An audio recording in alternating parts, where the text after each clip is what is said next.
नमस्कार मित्रांनो, मी तुमच्यासमोर सादर करीत आहे माझी स्वलिखित कथा कस्तुरी. कस्तुरी भाग 7. इथे शिवरामरावांचे कुटुंब घरी पोचले होते. शिवरामरावांनी रायबाला हाक मारली. रायबा, ए रायबा, आलो आलो मालक. अरे रायबा, पाणी घेऊन ये प्रत्येकाला पिण्यासाठी, आणि हो, आंघोळीला पाणी काढून ठेव.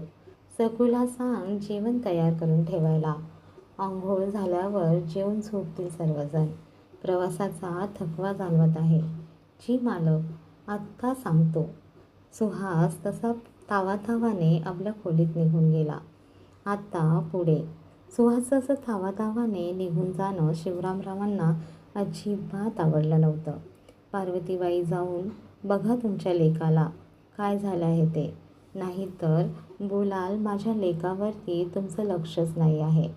तसे पार्वतीबाई म्हणाल्या, तसंही तुमचं लक्ष तुमच्या लेकीवरती असतं. ती अजून खूप लहान आहे. हा एवढा मोठा घोडा झाला तरी कळत नाही का कसं वागतो आहे. आल्या आल्या सुरू होऊ नका, मी जाऊन बघते काय झालं आहे त्याचं. पार्वतीबाई सुहासच्या खोलीत निघून गेल्या सुहासला बघण्यासाठी. काय रे, असं काय झालं आहे तुला निघून यायला? तुझ्या वडिलांची सवय तुला माहिती नाही का? आई, बाबांनी जे काही केलं आहे ते बरोबर नाही. कुठल्या विषयावरती बोलतो आहेस तू? अगं, मला न विचारता न सांगता परस्पर लग्नाची बोलणी करून आलेत.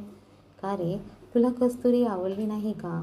2 सेकंद कस्तुरीच्या त्या साध्या, सुंदर, सोज्वळ, निरागस लक्ष्मी रूपात सजलेली कस्तुरी डोळ्यासमोर येऊन उभी राहिली. सुहास थोडा बाजकळून म्हणाला, तसं नाही आई, ती खूप लहान आहे ना, आणि मी पण अजून शिकतोच आहे. मग काय त्यात, मी पण एवढीच लहान होते तुझ्या बाबांशी जेव्हा माझं लग्न झालं. आणि हो, तुझे बाबाही तेव्हा शिकतच होते.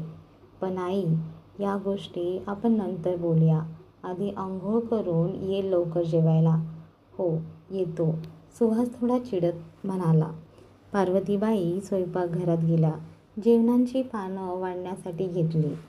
सर्वजण आंघोळ पांघोळ करून जेवण्यासाठी बसली. सर्वांचे जेवण झाल्यावर सुहास म्हणाला, बाबा, मला तुमच्याशी थोडं बोलायचं आहे. शिवरामराव बोलण्याच्या आधीच सदाशिवराव म्हणाले, जे काय बोलायचं आहे ते उद्या बसून बोलूया. पण आजोबा, सदाशिवरावाने रागातच सुहासला पाहिले. सर्वजण शांतपणे झोपण्यासाठी आपल्या खोलीत निघून गेले. एकही शब्द न उच्चारता. एवढा सदाशिवरावांचा धाक होता. त्यापुढे कोणी काहीच म्हणाले नाही. रात्रीच्या त्या काळोखात सर्वजण गाढ झोपून गेले होते. पण कुणाची एकाची झोप उडून गेली होती. सुहास या खुशीवरून त्या खुशीवरून नुसता वळत होता. आपल्या डोळ्यासमोरून नितळ, निर्मळ, निरागस आणि तेवढंच मनाला खुलवणारी कस्तुरीचा चेहरा जातच नव्हता. मनाला ही कसली ओढ लागली आहे आणि बेचैनी कसली होत आहे. का मला असं वाटत आहे की ती माझ्या डोळ्यासमोर हवी आहे. मनाच्या मनात त्याची बडबड चालू होती. सुहास आपल्या मनात प्रश्न उत्तराचे खेळ खेळत होता. सुहास विचार करता करता कधी झोपून गेला हे त्यालाही कळले नाही. सकाळच्या सुंदर पहाटेने सूर्यनारायणच्या दर्शनाने दिवस उजाडला. घरात सर्वजण उठले होते. आपली रोजची कामं चालू होती सर्वांची. सुहास आळस देऊन उठला. अरे देवा, उशीर झाला उठायला. सुहास आपल्या रोजच्याप्रमाणे कसरत नित्यक्रम करत होता. आपला आवरून तो स्वयंपाकघरात आईला हाक मारू लागला. आई, अगं ये आई, कुठे आहे ग तू? सुहास, अरे मी इथेच आहे. आई, आवर, मला चहा नाश्ता दे लवकर. हो रे, देते, पण आधी मला हे सांग, तुला उशीर का झाला? रोज लवकर उठणारा माझा गुणी मुलगा आज उशिरा उठला. सुहास थोडा मनात बिचकत म्हणाला, ते थोडं झालं उशीर. काल आपण थकलो होतो ना प्रवासाने. हो का? आपल्या घरात सर्वजण थकले होते प्रवासाने, तरीही ते रोजप्रमाणे लवकरच उठले. बस तूच एक उशिरा आलायस. पार्वतीबाई सुहासची थट्टा करून हसू लागले. असं तर नाही ना, आमच्या सूनबाईला बघून तुमची झोप उडून गेली. काय गं आई, असं काही नाही आहे. मग एवढं भितरल्यासारखं का झालं आहेस तू? आई, आधी चहा नाश्ता दे ना. सुहास विषय बदलून म्हणाला. अरे सुहास, चहा नाश्ता झाल्यावर तू बैठकीत जा.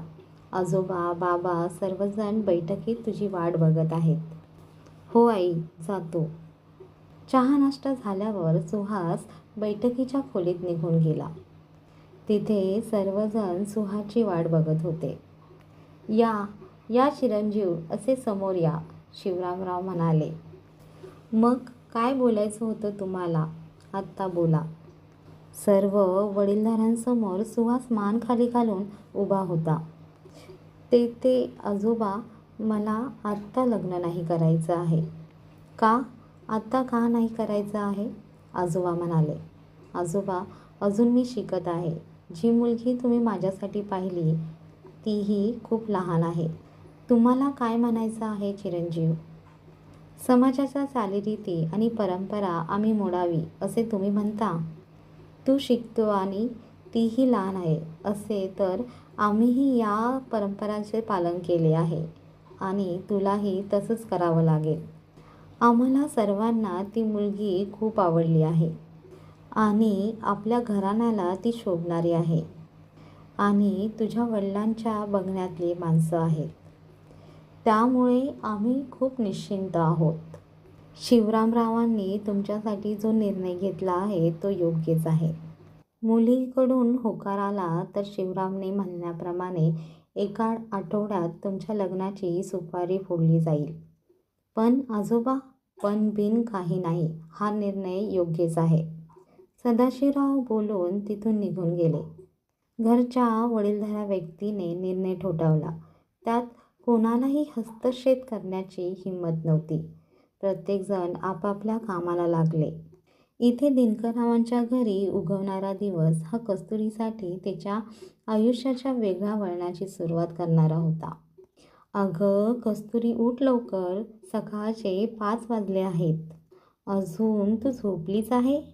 अगं आई, अजून थोडं झोपू दे ना मला.